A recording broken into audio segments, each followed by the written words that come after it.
Nama atau Ahok tanggapi santai terkait boikot rapat oleh 4 fraksi DPRD DKI Jakarta.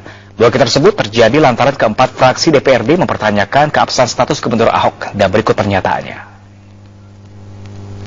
Untuk rapat dengan SKPD, Pak, itu ada dampaknya nggak sih, Pak? Dengan kamu ngomong sama DPRD aja. Tapi katanya DPRD minta ada hak diskresi Pak sebaiknya menggunakan itu, Pak. Santai aja lah, urusan mereka. Pemirsa, unjuk rasa masa pendukung salah satu calon wali kota Kendari yang kalah dalam Pilkada Kota Kendari Jakarta Basuki Cahayapurnama setelah mendapat jawaban dari Mahkamah Agung. Keputusan Mendagri juga tidak dipersoalkan lagi oleh Komisi 2 DPR.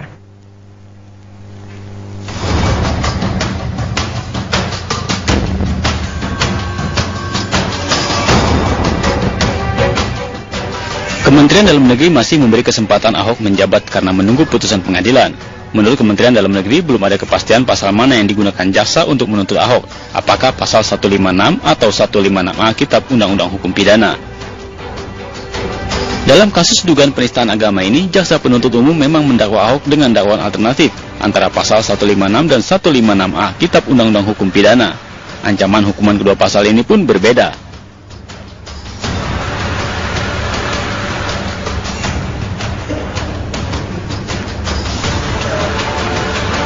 Dalam pasal 156 disebutkan, barang siapa di muka umum menyatakan perasaan permusuhan, kebencian atau penghinaan terhadap suatu atau beberapa golongan rakyat Indonesia diancam dengan pidana penjara paling lama 4 tahun atau pidana denda paling banyak Rp4.500. Perkataan golongan dalam pasal ini dan pasal berikutnya berarti tiap-tiap bagian dari rakyat Indonesia yang berbeda dengan suatu atau beberapa bagian lainnya karena ras, negeri asal, agama, tempat asal, keturunan, kebangsaan atau kedudukan menurut hukum tata negara.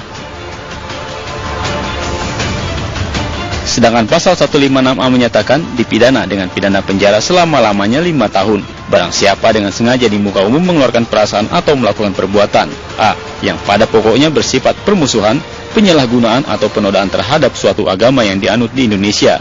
B. dengan maksud agar supaya orang tidak mengikuti agama apapun juga yang bersendikan ketuhanan yang Maha Esa. Akan tetapi, keputusan Kementerian Dalam Negeri mengembalikan Ahok sebagai Gubernur DKI Jakarta dinilai melanggar Undang-Undang Nomor 23 Tahun 2014 tentang pemerintahan daerah.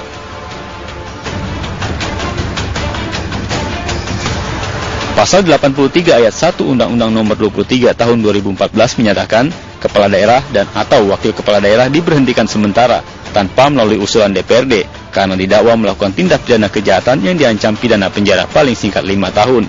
Tindak pidana korupsi, tindak pidana terorisme, makar, tindak pidana terhadap keamanan negara dan atau perbuatan lain yang dapat memecah belah negara kesatuan Republik Indonesia.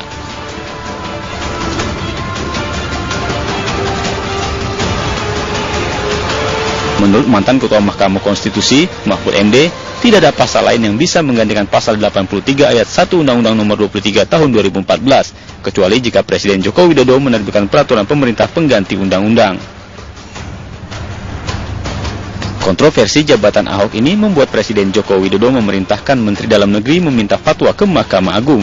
Presiden berharap Mahkamah Agung dapat memberikan solusi untuk masalah ini. Menyampaikan kepada Pak Ketua yang tadi juga didampingi oleh Wakil Ketua lengkap,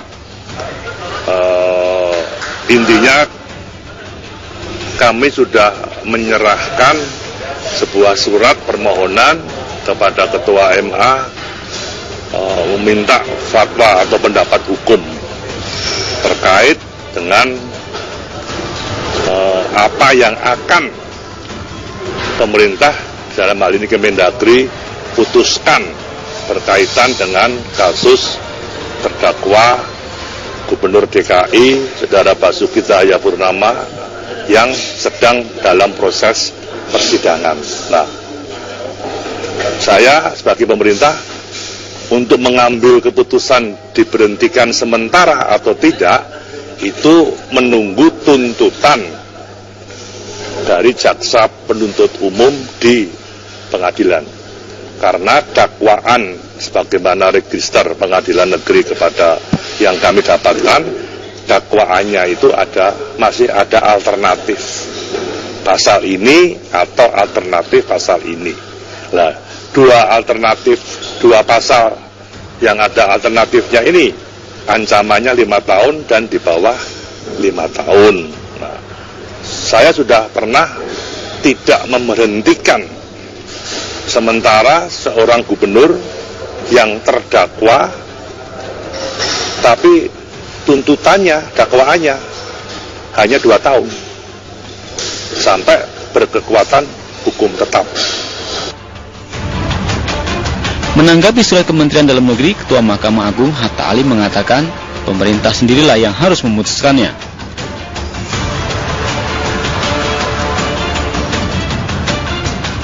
Kementerian sendiri menentukan sikap.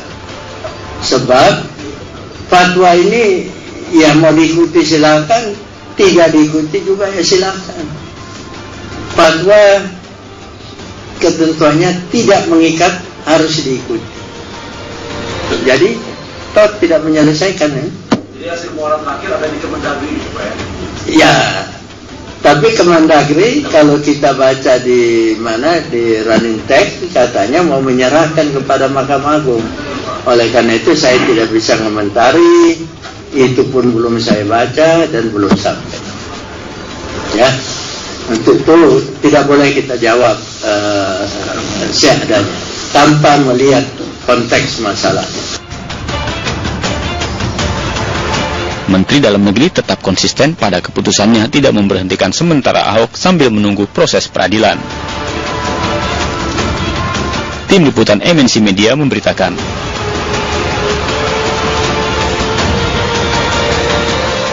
Sebelumnya pemirsa, 4 fraksi di DPRD DKI Jakarta memboikot pemerintahan DKI di bawah Gubernur DKI Jakarta Basuki Cahayapurnama atau Ahok. Boikot dilakukan terkait kebijakan Menteri Dalam Negeri Cahyokumolo yang tidak menonaktifkan Ahok dari jabatannya. 4 fraksi di DPRD DKI Jakarta, yakni PKS, P3, PKB, dan Gerindra, meminta kejelasan status Basuki Cahayapurnama sebagai Gubernur DKI Jakarta kepada Kementerian Dalam Negeri maupun Presiden.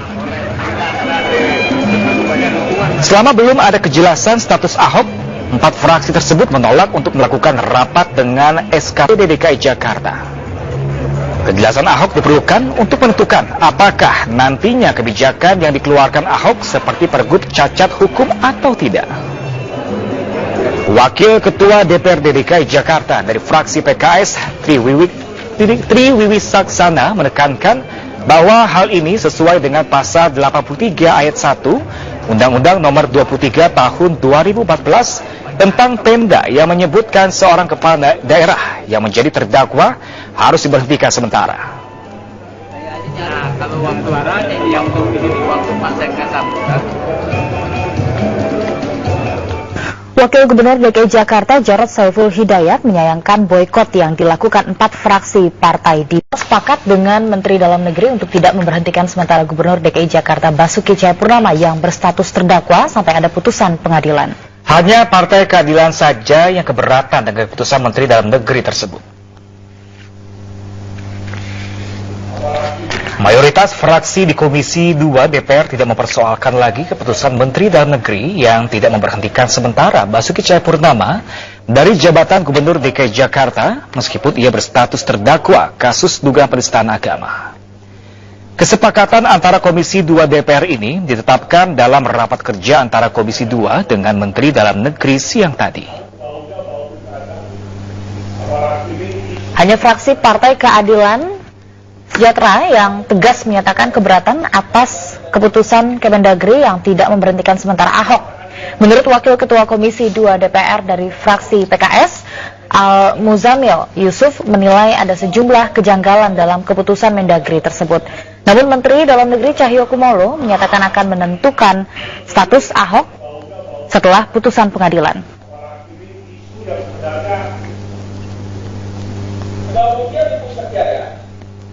Pemirsa, Kementerian Dalam Negeri tetap pada keputusannya tidak. Apakah tidak dibahas saja pengalihan kewenangan ini tidak dibahas di Kemenko Polhukam? Koordinasi dengan KL terkait sudah berapa kali juga kami sampaikan ke di internal. Tapi jujur di internal juga banyak tarik menarik Pak. Bea Cukai, pajak, mungkin dan Kementerian Keuangan dengan polisi. Ya ini problemnya. Jadi tarik menarik juga ada Pak. Kemudian konsep preventive justice dalam undang-undang teror ini kira-kira seperti apa? Ini juga sekaligus ke Pak Romo Safei, Pak. Jadi kita menginginkan bahwa dalam undang-undang teror ini, revisinya ini, Pak, bukan perubahan, revisi, ini ada penambahan kriminalisasi perbuatan awal, Pak. Karena kalau menunggu undang-undang sekarang hanya perbuatan sudah terjadi. Sementara perbuatan awal pada saat dia proses menuju radikal, dan kalau mungkin ada pasal tertentu yang di luar negeri disebut dengan proscription of terrorist organization.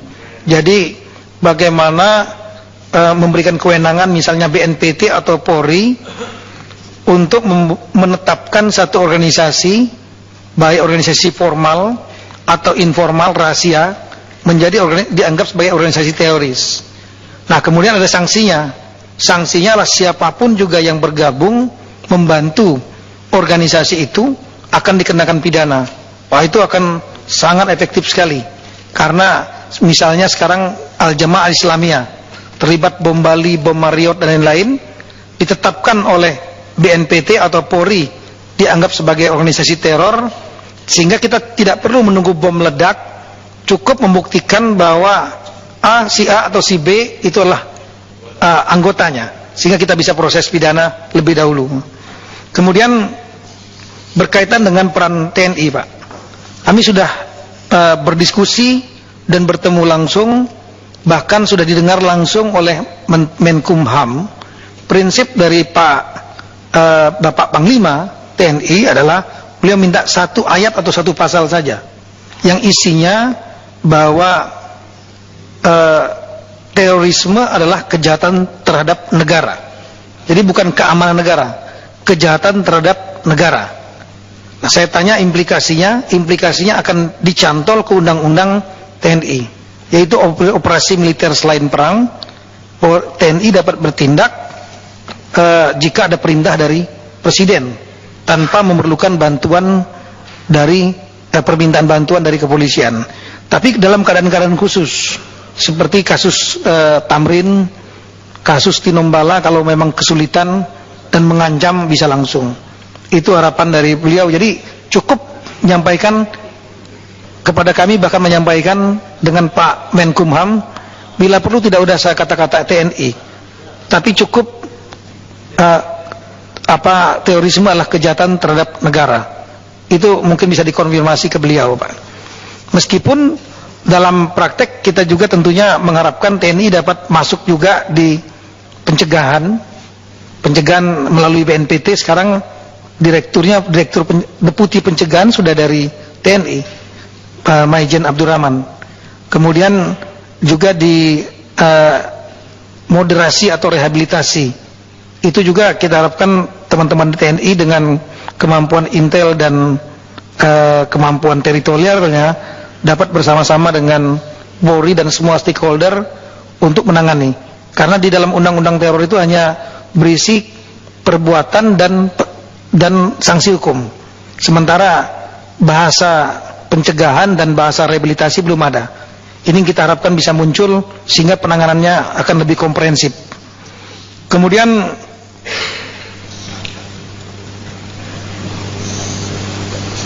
Bapak Tifatul tadi menyampaikan mengenai beberapa kasus top of mind, kasus penistaan agama Basuki Cahayapurnama, bagaimana akhirnya ini sudah masuk domain ke pengadilan. Kami Polri sama sekali sudah tidak.